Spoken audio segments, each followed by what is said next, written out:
The Fright Nights are one of LEGO's most controversial castle sub-themes, but it's also one of my absolute favorites because of that. Today we're going to be diving into the theme and exploring all the sets, minifigs, and the reasons why it was way ahead of its time. Welcome to the Fright Nights Halloween special. To begin, let's go back to 1997. LEGO had just finished its first castle sub-theme to include fantasy elements in the Dragon Masters. It ran from 1993 to 1995 and had some really great sets like the fire-breathing fortress. It also gave us the now famous dragon mold. That sub-theme and faction was also controversial for including dragons and wizards into LEGO Castle lore, but little did fans know at the time it would get way wackier in 97. The Fright Nights came onto the scene with 10 sets in 1997, with most of them being small impulse buy style sets. The Fright Nights faction was the first and only faction to have a bat as their sigil, and they donned the color scheme of black, red, and old dark gray. They also had two named characters in Basil the Bat Lord and Willow the Witch. There was a fun little piece of lore that came out about Willow the Witch in the 90th anniversary castle. It stated that Willow the Witch and Magisto the Wizard are actually cousins. Interestingly, the leader of the Fright Nights is a little different depending on where you're from. In North America, Basil's the leader of the Fright Nights, but is ultimately under the control of Willow the Witch as his master. While in Europe, Basil leads the Fright Nights against Willow. This difference starts to make sense when you realize that the sub-theme didn't really have an antagonist faction, with the Royal Knights being the closest thing to an enemy they had. One Royal Knight fig would come in the flagship castle that we'll take a look at a little bit later, but that was it. Taking a look at the figs, you'll notice that they have a much different look to the knights that we were previously used to at the time. I've always felt that they draw influence from Eastern European / Slavic medieval peoples, but that might just be because of the kind of vampire or bat connotations. Basil here has a unique winged helmet that is exclusive to him, as is his cape that has the Fright Night sigil on it. Willa also has an exclusive cape with a spider to match her torso print. If nothing else, the Fright Nights figs all have a very special vibe that I don't think has been matched since. And to round off the minifigs, we would also get a horse barding for the Fright Nights and the dragon mold in black to match the kind of spooky vibe of the sub-theme. Now we need to talk about the sets themselves, because this is where the theme really starts to suffer, unfortunately. 6 out of the 10 sets to come out in 1997 had less than 100 pieces. Now, this was during the 90s when LEGO was overusing big pieces, but even with that, those 6 sets are still extremely small. And of the 4 sets with more than 100 pieces, only 3 are unique builds. Set 6047 Traitor Transport had 2 variants, one with a plastic rock piece and one without. So there are effectively only 3 sets that had more than 100 pieces in the Fright Nights theme as a whole. Those sets were again set 6047 Traitor Transport, 6087 Witch's Magic Manor, and 6097 Night Lord's Castle.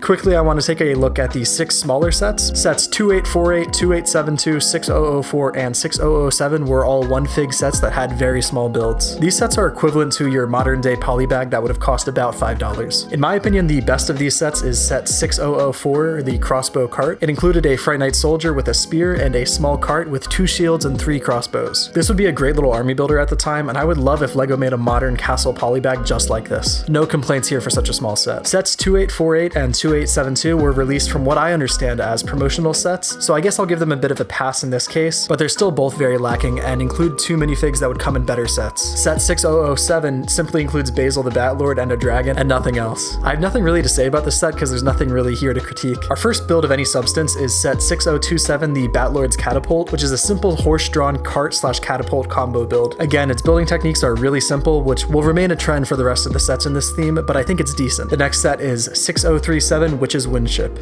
a super wacky build consisting of a dragon-powered airship that looks like it's controlled by a magic ball and has 2 halberds attached to the front for some reason. The design of the set is quintessentially 90s LEGO, and for some reason it also has taillights by the looks of it. It's such a weird set, and I'd love to hear the original designer's thoughts when they designed this monstrosity. Okay, now for one of my absolute favorite sets from the theme, set 6047 Traitor Transport. Another cart-based build, but this time it is a prisoner transport. I think out of all the Fright Night sets, this one has the most cohesive and obvious design, even more so than the Night Lord's Castle that's coming up soon. In the set, you got Basil, a Fright Knight, and a nondescript knight that I assume is the traitor mentioned in the name of the set. You also get a black dragon and a horse with barding. So for such a small set, you got quite a lot of play possibilities. And if you bought the version of the set with a cave, you would get this large plastic cave piece for the dragon. Now again, the build itself is basic and uses large pieces, but I think it got across the Fright Nights aesthetic really well. And to be honest, this is my second favorite of the theme altogether. Fellow YouTuber Cheesy Studios recently built a remake of this set for Fright Night the 13th over on Instagram, So go check out his build over there. It's a perfect reimagining of this set. Our next set is hands down one of the worst castle sets ever made, and I don't think that's controversial to say. Set 6087 Witch's Magic Manor is riddled with big ugly rock pieces and little ugly rock pieces, otherwise known as burps and lurps. The makeup of the manor is incredibly dull looking and lacks any defining characteristics. It also comes with a helicopter for some reason.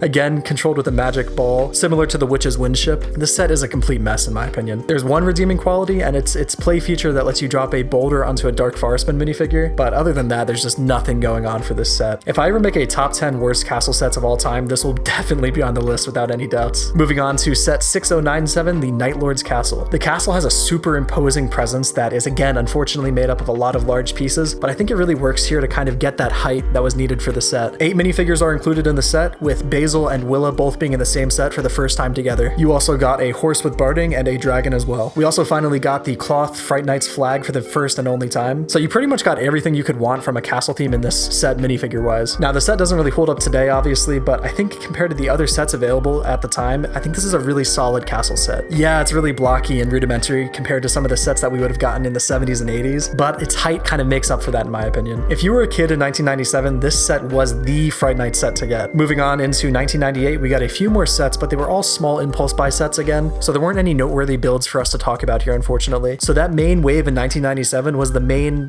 bulk of the Fright Night sets. We didn't really get anything else. I want to now discuss my own opinions of the theme and the faction overall. The Fright Nights are ruined by the simple fact that they came out in possibly LEGO's most pathetic era. LEGO was not selling well during this time and was trying to throw anything at the wall to see what would stick. From about 1996 to 2004, LEGO was doing extremely poorly, and many of their sets suffered during this time, being criticized for using big ugly pieces and generally straying from its classic roots of the 70s and 80s. The Fright Nights and Royal Knights both suffered from this, and were poorly received at the time and even more so today. I think that the ideas in the Fright Night sets are actually really neat and could have resulted in some awesome sets, but unfortunately the sets we got are just very lacking. I've seen a few people mention this and I think they're 100% right. If the Fright Nights were instead a faction in the 2007 fantasy era, they would have not only had better sets and figs, but they would have been received by castle fans in a much more favorable light. Fantasy era came right after LEGO started to do better financially and had seen great improvements in the set design, types of pieces, and minifigure prints. Just look at the difference between the Dwarves Mine set from 2007 and the Witch's Manor set from 1997. The difference is stark. LEGO's gradual shift into smaller and more detailed pieces has been criticized a lot by older AFOLs, but I think it's been instrumental in the evolution of not only official sets, but has also made mocks much better. The Fright Night sets would have no doubt benefited from coming out just 10 years later. It's really sad to be honest that such a unique faction came out during a time when LEGO was just not doing well, because now whenever I think about the Fright Nights, I think of what could have been if they had just come out a little bit later. However, that doesn't take away from the fact that they had some really awesome ideas showcased and a unique aesthetic that LEGO has not met since. Not to mention Basil the Batlord's presence in the greater LEGO fandom being larger than ever, I think it's fair to say that the Fright Nights made their mark on the history of LEGO Castle, more so than some other factions could ever dream of.